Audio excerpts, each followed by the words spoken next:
Hi friends, இன்றைக்கி ஒரு சூப்பரான மசாலா ரெசிபி தான் பார்க்க போகிறோம். இந்த மசாலா வந்து நான்வெஜ் குழம்பு, வெஜ் குழம்பு எதுக்கு வேணால் யூஸ் பண்ணிக்கலாம். அதுக்கப்புறம் பொரியல், கூட்டு, சாம்பார், காரக்குழம்பு எல்லாத்துக்குமே யூஸ் பண்ணலாம். இது எங்கள் அம்மா சொல்லி கொடுத்தது. ரொம்ப சூப்பராக இருக்கும் இந்த மசாலா. ஒரு மசாலா இருந்தாவே எங்கள் வீட்டில் வந்து வேறு மசாலா தேவையே இல்லை. வாங்க அது எப்படி பண்ணலான்னு பார்க்கலாம். அதுக்கு நான் வந்து 1 கிலோ மிளகாய், 1 கிலோ மல்லி எடுத்துருக்கிறேன். ரெண்டையுமே நல்லா காய போட்டோம். 150 கிராம் மஞ்சள் எடுத்துருக்கிறேன். அப்புறம் கருவேப்பிலை வந்து கொஞ்சம் அதிகமாகவே எடுத்துருக்கிறேன். நல்லா காய போட்டு எடுத்துக்கணும். இப்போ வந்து 100 கடுகில் வந்து அந்த உளுத்தப்பருப்பு இருக்கும்ல, அதுவும் சேர்ந்து அதில் இருக்குது. அது இருந்தாலும் ஒன்றும் இல்லை. இதை நல்லா வறுத்து எடுக்கலாம். கடுகு வந்து வெடிக்குது பாருங்களேன். வெடித்ததும் நம்ம ஒரு பிளேட்டில் எடுத்து மாற்றி ஆற வச்சிடலாம்.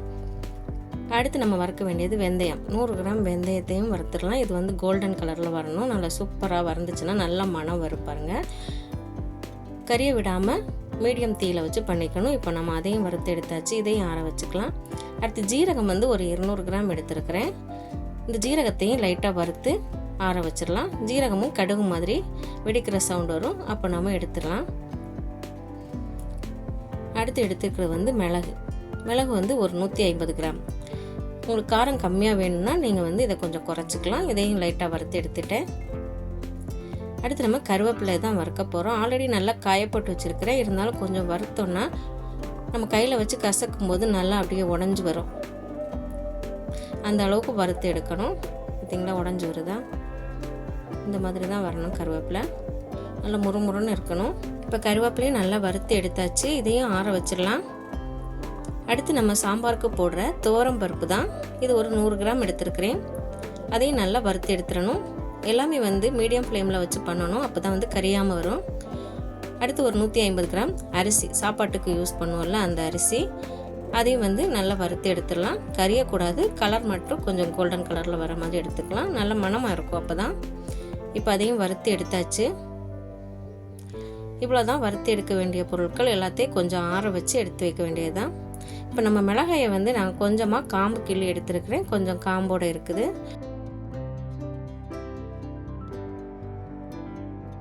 நல்லா காய வச்சு எடுத்தாச்சு. மல்லி அடியில் இருக்குது பாருங்கள். அதுக்கு மேலே மிளகாய். அதுக்கப்புறம் நம்ம நிறைய பொருள் வறுத்து வச்சுருக்கிறோம்ல, அதெல்லாம் சேர்த்து இப்போ நம்ம கடையில் மில்லில் கொண்டு போய் அரைச்சிட்டு வர வேண்டியதான். எல்லாத்தையும் மொத்தமாக எடுத்து கொண்டு போய் அரைச்சிட்டு வந்துடலாம். இந்த மசாலா வந்து ரொம்ப சூப்பராக இருக்கும். 6 மாதம் வரைக்கும் கெட்டு போகாமல் இருக்கும். நல்லா காய போட்டிருக்கோம். அரைச்சிட்டு வந்ததுக்கப்புறம் ஆற வச்சு எடுத்து வச்சிட்டோன்னா சூப்பராக இருக்கும் மசாலா.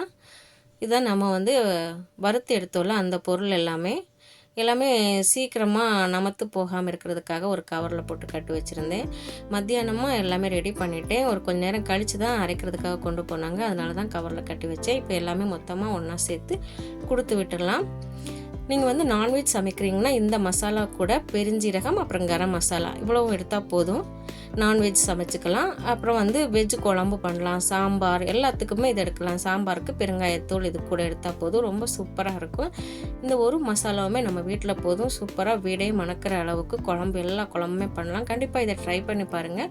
இது எங்கள் அம்மா எனக்கு சொல்லி கொடுத்தது. உங்களுக்கும் இந்த மசாலா வந்து ரொம்ப பிடிக்கும். ஒரு வாட்டி அரைச்சி பார்த்தீங்கன்னா தான் தெரியும். வீடியோ பிடிச்சா லைக் பண்ணுங்கள், சேனலை சப்ஸ்கிரைப் பண்ணுங்கள். நன்றி.